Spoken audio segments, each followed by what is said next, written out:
Hello everybody. Today we are going to learn the last lesson of our unit number 2. The name of our lesson is World Heritage.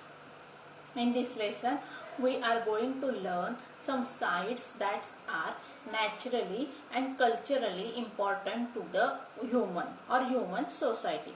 These sites are determined by the World Heritage Committee and these sites are preserved by the UNESCO. So today we are going to learn the more information about the UNESCO and the World Heritage Site. So students listen very carefully. नमस्कार विद्यार्थ्यांनो, बघा आज आपल्याला काय करायचं आहे, जागतिक वारसा स्थळ वर्ल्ड हेरिटेज म्हणजे काय, जागतिक वारसा स्थळ याबद्दलची माहिती मिळवायची आहे. या लेसन मध्ये आपण जागतिक वारसा स्थळ म्हणजे काय, त्याच्यामध्ये कुठल्या कुठल्या घटकांचा समावेश होतो आणि युनेस्को ही आंतरराष्ट्रीय जी संस्था आहे ती काय काय करते आणि त्यामध्ये कुठल्या स्थळांचा समावेश होतो, कुठल्या देशांमधील कोणती स्थळं आहेत याबद्दलची माहिती आपल्याला थोडक्यात मिळवायची आहे. आता वर्ल्ड हेरिटेज साईट मध्ये अशा काही गोष्टी असतात, जंगल असतात, संग्रहालय असतात, इमारती असतात किंवा शहरं असतात की जे सांस्कृतिक दृष्ट्या मानव जातीसाठी हिस्टॉरिकल म्हणजे ऐतिहासिक आणि सांस्कृतिक दृष्ट्या मानव जातीसाठी महत्त्वाच्या असतात. अशा गोष्टींचा समावेश वर्ल्ड हेरिटेज साइट्स मध्ये केला जात असतो. अशा कुठल्या गोष्टी आहेत, आतापर्यंत जगातील कुठल्या गोष्टींचा समावेश करण्यात आलेला आहे, भारतातील कुठली स्थळं आहे की ज्यांचा वर्ल्ड हेरिटेज साइट मध्ये समावेश करण्यात आलाय त्याच्याबद्दलची माहिती आपल्याला या लेसन मध्ये मिळवायची आहे.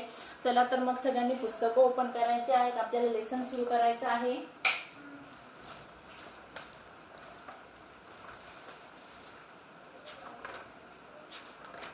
पेज नंबर करा 75. World heritage. A World Heritage Site is a site determined by the United Nations Educational, Scientific and Cultural Organization to have significant cultural or natural importance to the humanity. As such sites are protected and maintained by the International World Heritage Program, which is administered by the UNESCO World Heritage Committee. Because the World Heritage Sites are places that are significant culturally and naturally. They vary in type and include forests, lakes, monuments, buildings and cities.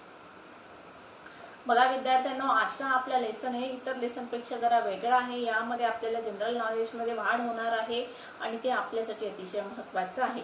A world heritage site जागतिक वारसा स्थळ is a site हे असे site आहे determined by the United Nations educational. मग हे determined म्हणजे काय, निश्चित केलं जात असतं. कोणाकडून निश्चित केले जात असतात अशी स्थळं, साइट्स म्हणजे काय, मग स्थळं. मग अशी स्थळं कोणाकडून निश्चित केली जात असतात, बाय द युनायटेड नेशन्स. जागतिक, एज्युकेशनल म्हणजे काय, शैक्षणिक, सायंटिफिक म्हणजे काय, वैज्ञानिक, आणि कल्चरल म्हणजे काय, सांस्कृतिक, ऑर्गनायझेशन म्हणजे काय, संस्था. म्हणजे जागतिक, शैक्षणिक अशी, सांस्कृतिक अशी आणि वैज्ञानिक अशी एक संस्था आहे. तिला थोडक्यात म्हटलं जात असतं युनेस्को. आंतरराष्ट्रीय स्तरावरची जागतिक, सांस्कृतिक, शैक्षणिक अशी एक वैज्ञानिक अशी संस्था आहे की जी संस्था काय करत असते, डिटरमाइन म्हणजे काय, निश्चित करत असते. कोणाला निश्चित करत असते, वर्ल्ड हेरिटेज साइट्सना. हॅव अ सिग्निफिकंट, आणि ते कशाच्या आधारावर निश्चित केलं जात असतं बघा, to have significant. To have म्हणजे असणं, काय असणं, सिग्निफिकंट म्हणजे काय, महत्व. कुठलं महत्व पाहिजे बघा, मग त्या स्थळांना कल्चरल और नॅचरल इम्पॉर्टन्स. कल्चरल म्हणजे काय, सांस्कृतिक, आणि नॅचरल म्हणजे काय, नैसर्गिक. इम्पॉर्टन्स म्हणजे काय, महत्व. To that natural importance to the humanity, आणि मानवतेसाठी ते कसे पाहिजेत बघा, नैसर्गिक दृष्ट्या आणि सांस्कृतिक दृष्ट्या महत्वपूर्ण पाहिजे आहेत. थोडक्यात काय बघा विद्यार्थ्यांना, वर्ल्ड हेरिटेज साइट म्हणजे अशी स्थळं असतात, अशी जागतिक स्थळं असतात किती स्थळांचा गौरव किंवा निश्चितीकरण हे युनेस्को या आंतरराष्ट्रीय दर्जाच्या संस्थेकडून केलं जात असतं. म्हणजे युनेस्को काय करत असते, थोडक्यात मग वर्ल्ड हेरिटेज साइट डिक्लेअर करण्याचं काम करत असते. आणि कुठली स्थळं ती डिक्लेअर करत असते, मग की ज्या गोष्टी ह्या नॅचरली अँड कल्चरली ह्युमॅनिटीसाठी, मानव जातीसाठी महत्वपूर्ण असतील अशा स्थळांचा मग कुठल्या याच्यामध्ये समावेश होत असतो, वर्ल्ड हेरिटेज साइट मध्ये समावेश होत असतो. आता या ठिकाणी बघा, हे वाक्य कुठलं आहे, पॅसिव्ह व्हॉइसचं वाक्य आहे. World heritage site is a site determined by the United Nations Educational Scientific and Cultural Organization. कुठलं वाक्य आहे? पॅसिव्ह व्हॉइसचं वाक्य आहे. टू हॅव काय या ठिकाणी बघा इन्फिनिटिव्ह आहे. As such sites are protected. आता पुढचं वाक्य पण परत पॅसिव्ह व्हॉइसचं आहे. तुम्ही ऍक्टिव्ह व्हॉइसचे वाक्य करण्याचा प्रयत्न करायचा आहे. बघा, as such sites are protected and maintain by the international world heritage programme which is administrated by the UNESCO World Heritage Committee. पुढे काय सांगितलंय बघा, as such sites are protected. आणि अशा ज्या साइट्स आहेत, स्थळं आहेत, त्यांचं जतन केलं जात असतं आणि प्रोटेक्टेड आणि मेंटेन आणि संवर्धन केलं जात असतं. कोणाकडून बघा? Bye the international world heritage committee. जागतिक अशी वर्ल्ड हेरिटेज कमिटी आहे. वर्ल्ड म्हणजे काय? जागतिक अशी. हेरिटेज म्हणजे काय? वारसा संवर्धन करणारी अशी एक संस्था आहे. ती संस्था काय करत असते? जागतिक वारसा स्थळांचं संवर्धन करणारी एक संस्था आहे. ती संस्था अशा साइट्सचं प्रोटेक्शन, संरक्षण करते आणि त्याचबरोबर त्यांचं नैसर्गिकता आहे किंवा जी मूल्य आहे किंवा त्यांचे जे काही त्यांच्यातली गुणवैशिष्ट्य आहे ते टिकवून ठेवण्यासाठी प्रयत्न करत असते. By the UNESCO world heritage committee. Heritage म्हणजे काय बघा या ठिकाणी? हेरिटेज म्हणजे वारसा. That which is value because of historical, natural, cultural and importance. Heritage म्हणजे काय? वारसा. बघा या ठिकाणी आपण म्हणतो आम्हाला म्हणजे आमच्या पूर्वजांकडून मिळालेलं आहे. म्हणजे हेरिटेज, वारसा हक्क. मग वारसा म्हणजे काय बघा या ठिकाणी? अशा गोष्टी की ज्यांना महत्व असतं. कशाच्या दृष्टीने बघा? हिस्टॉरिकल म्हणजे ऐतिहासिक, नॅचरल म्हणजे नैसर्गिक आणि कल्चरल म्हणजे काय? सांस्कृतिक महत्व असतं. Because the world heritage sites are places. आता वर्ल्ड हेरिटेज साइट म्हणजे अशा काही गोष्टी आहेत किंवा ठिकाणं आहेत दॅट आर सिग्निफिकंटली महत्वपूर्ण असतात. कोणत्या दृष्टीने बघा? Culturally and naturally. सांस्कृतिक आणि नैसर्गिक दृष्टीने महत्वपूर्ण असणाऱ्या स्थळांचा वर्ल्ड हेरिटेज साइटमध्ये समावेश केला जात असतो. आणि हे साइट समावेश केल्यानंतर युनेस्को ही संस्था काय करत असते? त्या स्थळांचं संवर्धन आणि संरक्षण करण्याचं काम करत असते. मग अशी कुठली स्थळं असतात की जी मानव जातीसाठी महत्वपूर्ण असतील? सांस्कृतिक म्हणजे काय? सांस्कृतिक दृष्ट्या आणि त्याचबरोबर नैसर्गिक दृष्ट्या मानव जातीसाठी महत्वपूर्ण असणाऱ्या स्थळांचा समावेश त्या ठिकाणी होत असतो. World heritage sites are places that are significant culturally and naturally. They vary in type. आता ही जे वर्ल्ड हेरिटेज साइट मध्ये ज्यांचा समावेश होतो असतो ती एकच असतात का? नाही. ती वेगवेगळ्या प्रकारच्या स्थळांचा वर्ल्ड हेरिटेज साइट मध्ये समावेश केला जात असतो. व्हॅरी म्हणजे काय? वेगवेगळी, डिफरंट. In type. टाइप म्हणजे काय? प्रकार. And include. मग त्यामध्ये कोणाकोणाचा समावेश होत असतो बघा? Include forest. फॉरेस्ट म्हणजे जंगल किंवा वन. लेक्स म्हणजे तलाव. मॉन्युमेंट्स म्हणजे काय? वारसा स्थळ. बिल्डिंग्स. बिल्डिंग्स म्हणजे मोठमोठ्या इमारती. सिटीज म्हणजे शहर. यांचा समावेश होत असतो. मग वर्ल्ड हेरिटेज साइट मध्ये काय काय होत असतं समाविष्ट? Which things are included in world heritage sites? बघा, forest, lakes, monuments and buildings and cities यांचा समावेश वर्ल्ड हेरिटेज साइट मध्ये होत असतो. पहिला पॅसेज समजला विद्यार्थ्यांनो? Sites are places that are significant culturally and naturally. आता culturally and naturally काय आहे? ऍडवर्ब आहेत. बघूया पुढे.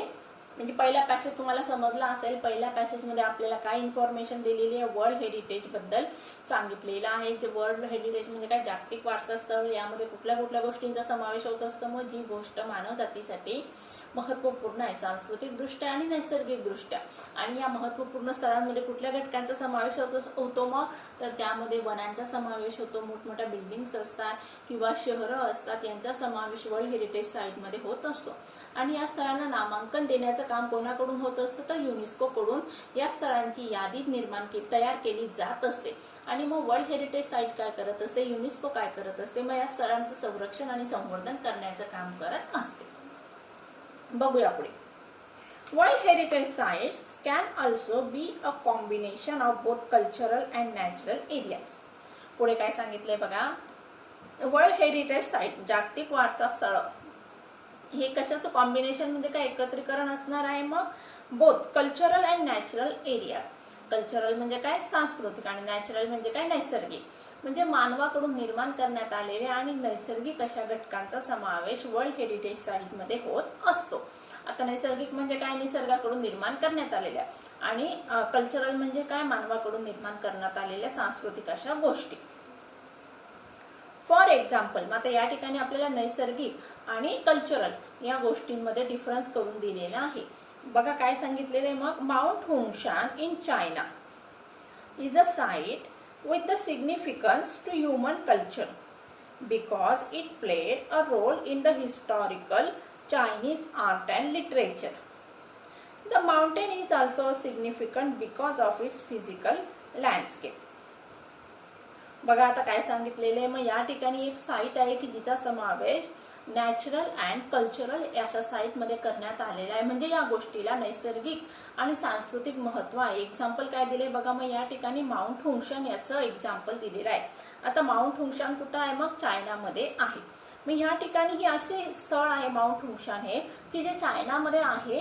त्याचं महत्व काय बघा. With a significance to human culture, मानव संस्कृतीसाठी ते महत्वपूर्ण आहे. आणि त्याचबरोबर कशामुळे महत्वपूर्ण आहे बघा. Because it played a role. मग माउंट हुंगशान एक महत्वाची भूमिका पार पाडत असतं कशामध्ये बघा. इन द हिस्टॉरिकल, ऐतिहासिक असं चायनामधील जी ऐतिहासिक कला आहे त्या कलेबरोबर साहित्य आणि कला या ठिकाणी माउंट हुंगशान याचा महत्वपूर्ण असा समावेश आहे. किंवा चायनीज जी कला आहे आणि वाङ्मय आहे त्या वाङ्मयामध्ये आणि कलेमध्ये माउंट हुंगशान याच्याशी संबंधित अनेक गोष्टी किंवा घटकांचा समावेश आहे. पुढे काय सांगितलंय बघा. The mountain is also significant. मग ते पर्वत महत्वपूर्ण कशासाठी अजून. Because of its physical landscape characteristic. मग अजून एक महत्वपूर्ण वैशिष्ट्य काय सांगितलंय माउंट हुंगशानचं की ते फिजिकल म्हणजे काय, शारीरिक. लँडस्केप म्हणजे एकाच दृष्टिक्षेपात दिसणारं दृश्य. लँडस्केप म्हणजे काय बघा विद्यार्थ्यांना, एकाच दृश्यामध्ये आपल्याला संपूर्ण दिसेल असं दृश्य. आता या ठिकाणी बघा हुंग मीन्स येल्लो, माउंट म्हणजे पर्वत. आता या ठिकाणी बघा माउंट हुंगशानचा अर्थ आहे शान मीन्स माउंटेन्स. हुंगशानचा अर्थ आपल्याला बघायचा आहे. आता या ठिकाणी हुंग मीन्स काय आहे, yellow. Huang means yellow and shan means mountain. आले लक्षात. आता वर्ल्ड हेरिटेज काय आहे, एक नाउन आहे. परत एकदा सांगते विद्यार्थ्यांना, लिहून घ्या. हुंग HWUNG. हुंग चायनीज वर्ड आहे, त्याचा अर्थ होतो येलो आणि शान means mountain.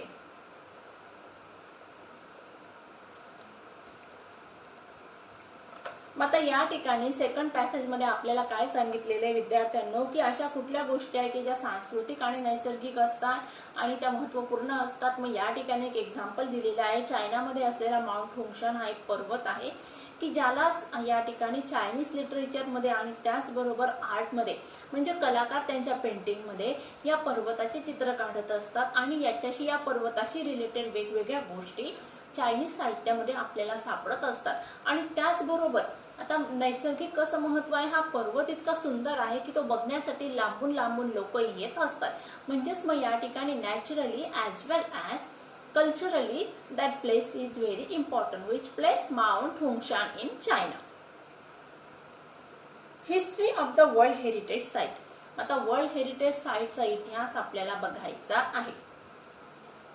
Although the idea of protecting cultural and natural heritage sites around the world began in the early 20th century, momentum for its actual creation was not until 1950s. बघा आपण 2-3 line वाचूया आणि तेवढं समजून घेऊया पहिले. आता या ठिकाणी आपल्याला जो पुढचा पॅसेज दिलेला आहे त्या पॅसेजला टायटल काय दिलेले आहे मग, history of the world heritage site. World heritage साइटचा इतिहास आपल्याला बघायचा आहे. जागतिक वारसा स्थळांचा इतिहास आपल्याला शोधून काढायचा आहे. शोधण्यासाठी म्हणजे त्या ठिकाणी आपल्याला उत्खनन करावं लागणार आहे का नाही, म्हणजेच तो आता या ठिकाणी आपल्याला शिकायचा आहे किंवा वाचायचा आहे. Although the ideas, मी या ठिकाणी काय सांगितलं, आयडियाज म्हणजे कल्पना. कुठली कल्पना बघा, of protecting cultural and natural heritage sites. सांस्कृतिक आणि नैसर्गिक अशा स्थळांचं संरक्षण करण्याची ही कल्पना अराउंड द वर्ल्ड, संपूर्ण जगामध्ये या आयडिया किंवा कल्पनेचा उगम कधी झाला बघा, in the early 20th century, 20व्या शतकाच्या सुरुवातीलाच जी संकल्पना होती, कुठली संकल्पना की संपूर्ण जगामध्ये अशी जी काही स्थळं आहेत की जे सांस्कृतिक आणि नैसर्गिक दृष्ट्या महत्त्वपूर्ण आहेत, अशा स्थळांचं आपण संरक्षण आणि संवर्धन केलं पाहिजे, ही कल्पना कधी सुचली बघा, 20व्या शतकाच्या सुरुवातीला. 20th century. Momentum for its actual creation was not until 1950s. आता या ठिकाणी मोमेंटम म्हणजे काय, गती. म्हणजे आयडिया कुठली होती, जागतिक वारसा स्थळ म्हणजे अशी मानव जातीसाठी सांस्कृतिक आणि नैसर्गिक अशी महत्त्वपूर्ण अशी जी स्थळं आहेत त्या स्थळांचं संरक्षण आणि संवर्धन केलं पाहिजे, ही कल्पना सुचली 20व्या शतकाच्या सुरुवातीला. परंतु ही कल्पना प्रॅक्टिकली अप्लाय कधी झालेली बघा, 1950 मध्ये. म्हणजे 1950 साल उजाडलं आणि त्याच्यानंतर ही जी कल्पना होती की जागतिक वारसा स्थळांचं संरक्षण केलं पाहिजे, मग ती कल्पना या ठिकाणी, मग आता ती कल्पना प्रॅक्टिकली करण्यासाठी काय काय करण्यात आलं ते बघायचंय.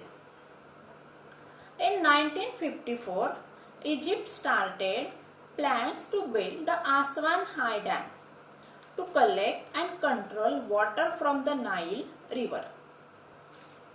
The initial plan for the dam's construction would have flooded the valley containing the Abu Simbel temples and scores of ancient Egyptian artifacts. काय सांगितले बघा पुढे, Egypt started the plans to build.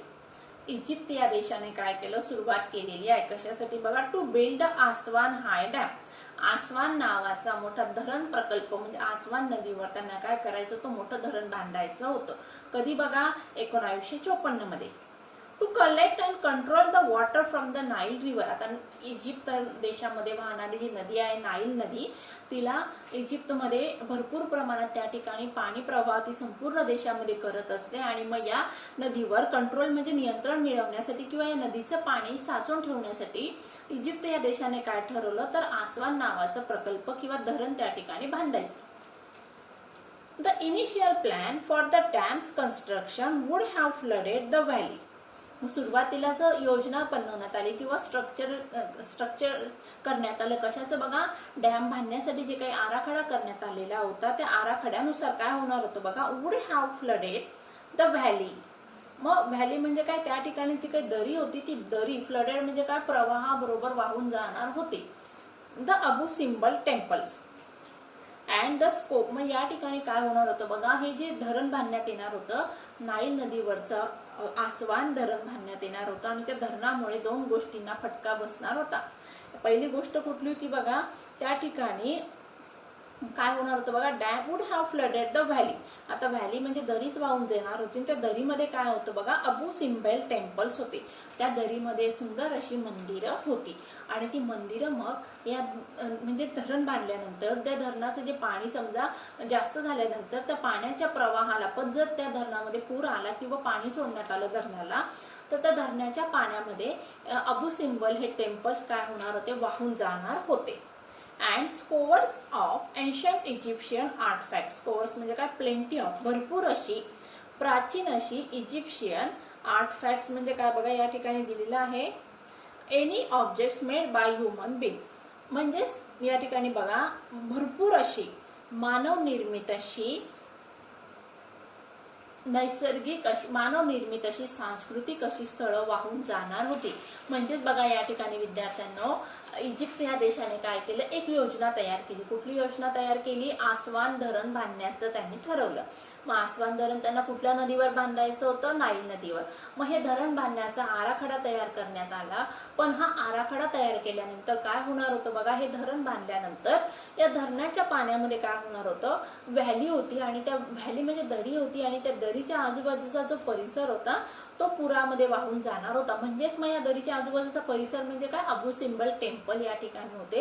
तेवढी मंदिरच नव्हती तर आजूबाजूला अनेक अशा गोष्टी होत्या की ज्या मानव निर्मित आणि अतिशय उत्कृष्ट अशा गोष्टी होत्या.